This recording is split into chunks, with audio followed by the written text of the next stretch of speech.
In this video, I'm going to show you how to enable dark mode on OnlyFans. So without further ado, let's get on with the video. Open up your OnlyFans application and log into your account, or open up a web browser and log into onlyfans.com. After you're logged into your account, from the main homepage, tap on your profile picture at the bottom right hand corner. Now in the expanded menu, tap on dark mode, and soon after you tap on that button, you'll be able to see the dark interface for your OnlyFans account.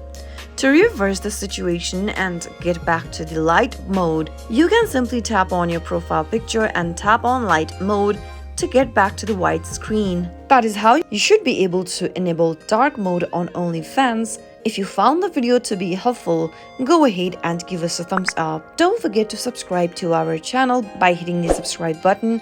Press the bell icon so that you'll never miss another upcoming upload from us. I'll be back again with more tutorial videos like this. Goodbye till then.